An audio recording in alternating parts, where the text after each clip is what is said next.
Good day, everyone. This is a place where government representatives discuss relevant and timely issues. Welcome to PIA iTalk. Road safety remains a serious issue in the Philippines with thousands of accidents each year causing damage and heartbreaking loss. Upang pagtibayin ang kampanya sa road safety practices, let's welcome Attorney Roby Consunji, Chairperson for Government Relations and Travel of Automotive Association of the Philippines. Good day. Reintroducing the No Contact Apprehension Policy or NCAP in Metro Manila. Why does it deserve the public's trust? What is the NCAP? Yung pong tinatawag nilang NCAP o No Contact Apprehension Policy. It is an enforcement system that uses cameras and digital technology to apprehend traffic violators without on-site interaction. It operates through CCTV, road sensors, and plate recognition systems. Violators and fines are sent to the vehicle owner via email, mail, and online portal. This is an evolving technology. It is something which we continue to push for at the AAP. It is something that we strive to be better and better as far as the no contact apprehension policy is concerned. It is not a static system of enforcement. The purpose of NCAP is the promotion of safer roads and the reduction of traffic violations. It is to discourage reckless driving without the need for physical apprehension. It is to streamline traffic law enforcement and lessen the chances of bribery or extortion o yung tinatawag nating kotong.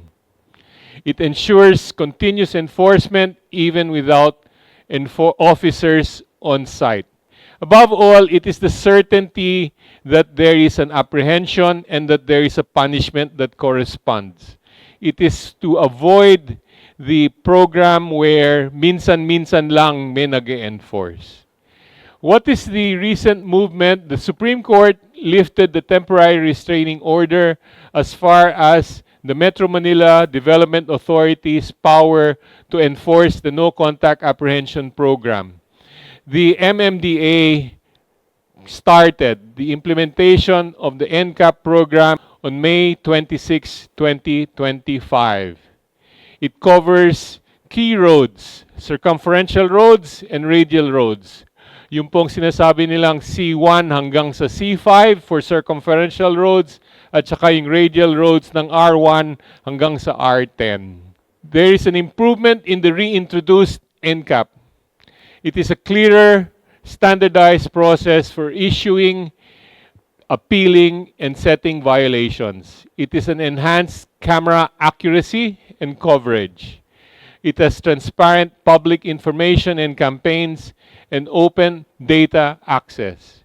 A unified system among Metro Manila LGUs for consistency plus better data privacy protections. There are very strict procedures in this new version of NCAP. It involves the use of AI or artificial intelligence to determine whether there is a violation.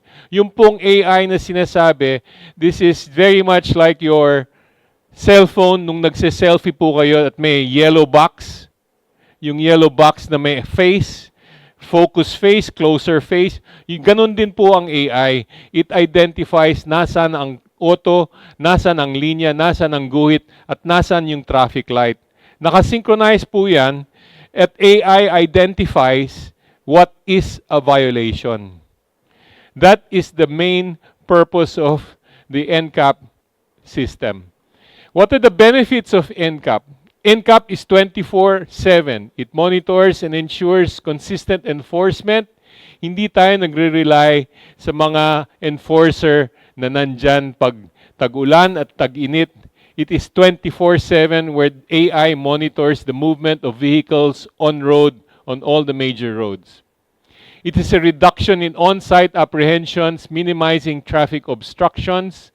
Yung pong on-site apprehension or yung face-to-face na sinasabi has been suspended by the MMDA. This means that hindi na tayo naghihintay o hindi na nakabara yung na-apprehend na kotse at hindi na siya nakakapag-traffic sa daan. There is less room for corruption and human error because ang NCAP o yung video ng violation, nare-replay po natin at nasisilip natin kung tama. Yung pong less corruption kasi hindi na face-to-face po ang interaction with the enforcer. Hindi na pwedeng case-to-case basis, hindi na pwedeng ma-areglo on the spot at the roadside. This is a benefit for those who feel that they are driving and following all the road traffic safety rules. It is going to be a faster processing of violations through the digital systems compared to the first generation, or what I call NCAP version 1. NCAP version 1 is still the subject of litigation at the Supreme Court. But for NCAP version 2, the MMDA has promised that there is a quicker processing time of 7 to 10 working days from the date of the offense up to the receipt of the notice of violation. So this faster process is supposed to help the motorists understand what is a violation and what is not a violation. Yung MMDA is exploring alternative means of delivering the notice of violation o yung tinatawag nilang NOV. Yun sinisilip na nila sa mga telco kung pwedeng gawin nilang by text or by email and surely by regular mail. The assurance is there is an appeals process via an online and in-person options. As I said, this is an evolving system. The MMDA is app. Doon natin masisilip kung may violation yung plate number. Hindi ko masilip yung violation ng ibang tao. Yun lang nasisilip ko yung sa akin dahil meron silang system for doing a one-time password for my plate number. At the same time, there is an appeals process or a contest process. Pag meron kang nakuhang ticket, there is an online and in-person procedure to contest or protest the notice of violation. Addressing public concerns further is public consultation and grievance mechanisms. The MMDA has assured stakeholders that they are open to discussing how to improve the system. The regular publication of system performance and audit reports are going to help the MMDA and the motorist understand whether this is a fair call. Parang sa basketball lang ho yan, na the referee has a certain style of enforcement and the referee has a certain judgment call. Makikita po natin yan sa first set of NOVs, when you will see how valid or invalid out of the first 1,000 NOVs on May 26, how many kaya are going to be valid calls. For public concern, last item is a collaboration with transport groups and civil society. At a road safety advocates deliberation or consultative meeting with the DOTR and the MMDA, the matter of assurance to the public that there is going to be room for improvement. We seek to utilize new technologies, and these new technologies involve AI, and they continue to evolve. Yung pong AI at saka ang automatic plate number recognition system has given us the benefit of the latest technology to improve road safety and traffic flow.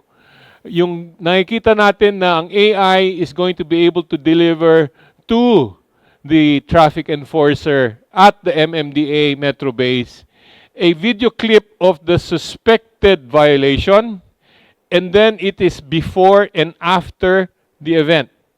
So that the assurance to the public is this is not an AI system capturing you on the road and then sending a notice. The AI is imagery or video is still reviewed by at least 2 enforcers before they make a ruling that an NOV is to be issued. Why the public should trust NCAP? NCAP operates on evidence-based enforcement. It gives you a clear video and photo of the violations. Kung may ticket ang NOV kasi will give you, the notice of violation will give you a link to the video clip. You can download the video clip, you can review it, and then you can make a judgment call. This is the same video clip that the traffic enforcer has reviewed coming from AI. I will not call it an automatic review. I call it a process that is necessary in order to reach the NOV. It removes much of the human discretion from roadside situations. Kadalasan, iba ang nakikita ng enforcer dahil nasa likod siya ng ilaw o nasa distansya sa buhat sa guhit on the highway. No? So that AI captures multi-dimensions. It can come up with a multiple call and video to show you that may violation talaga. Transparent and documented violation records. The MMDA NCAP is linked to the Land Transportation Office, LTMS. It determines that there is a demerit system in your license. So yung pong violations nyo, may reflection din yun sa LTMS record. Yung pong may maraming violations, hindi na sila bibigyan ng 10-year driving license. Strengthens road safety and protects law-abiding citizens. There is nothing to fear for the law-abiding motorist. It is something where if you don't know the rules, the AAP says, go back to driving school and study it. If you believe you need driving aids and you want to rely on new features of the vehicle, the AAP says, go back to product knowledge and product familiarization. The public should trust the NCAP because it offers a convenient, non-confrontational enforcement. Wala nang case-to-case, wala nang pwedeng pag-usapan at dire-diretso na yan sa NOV at dire-diretso na yun sa LTO driver's license record. The call to action from the National Auto Club, the AAP, is let's embrace modern traffic enforcement for a safer and more orderly Metro Manila. In the past few days of NCAP enforcement, we've seen a dramatic rise in road speed and a dramatic reduction in traffic violations.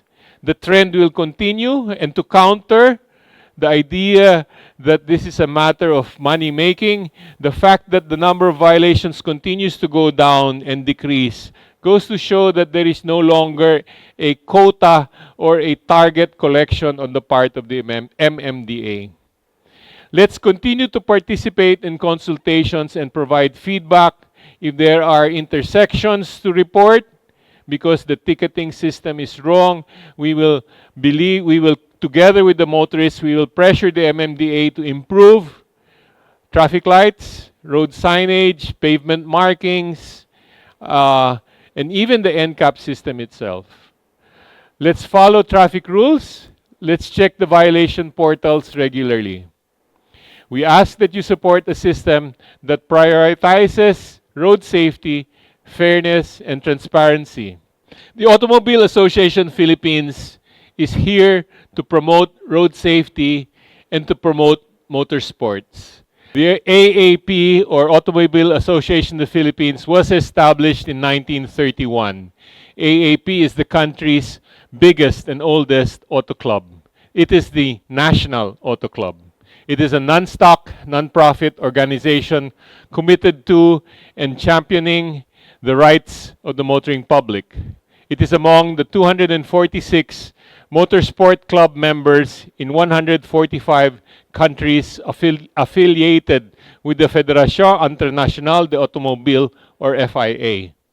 For more information, please contact the AAP at www.aap.org.ph. Marami pong salamat.